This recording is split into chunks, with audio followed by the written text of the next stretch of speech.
Para sa mga wala pang Zoom app sa phone, no, ang pinakagagawin natin is ganito lang po, ituturo ko sa inyo. Mabilis lang tayo. So una, punta muna tayo sa Play Store ng phone natin. Tapos, search natin Zoom. So meron na po ako dyan, na-search ko na po. And then, click po natin install. Yan. So hintayin lang natin ng konti yan. Hanggang sa mag-install siya. No? Okay, yan. Kapag nag-okay na po yan, no, na-install na yung app, so balik po muna tayo sa Messenger, no? Sa group chat po natin.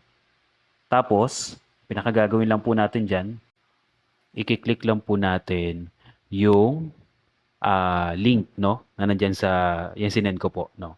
Click lang po natin yan para ma-direct po tayo na makapasok na tayo sa Zoom. Pero may lalabas po yun dyan, no? So, wait lang po para makita nyo. No? So, yan. So, kiklik po natin continue. Kasi sabi niyan, you're leaving the app, our app. No? Click po natin continue. And then, hintayin lang natin.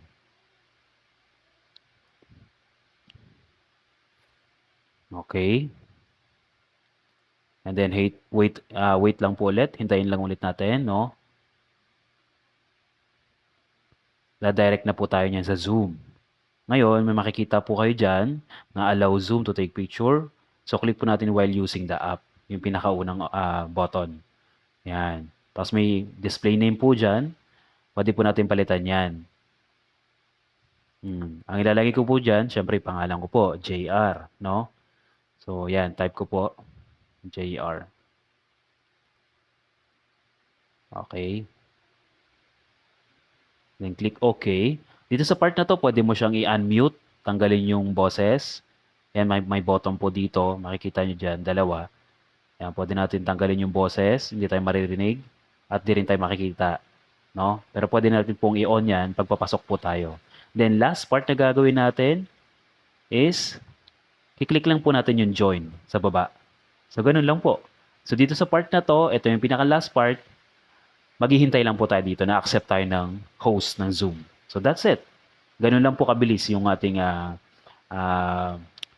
process para sa mga taong wala pang Zoom app sa phone. Okay? So, that's it. Enjoy po tayo sa panonood ng live presentation po natin. Health Talk. Thank you.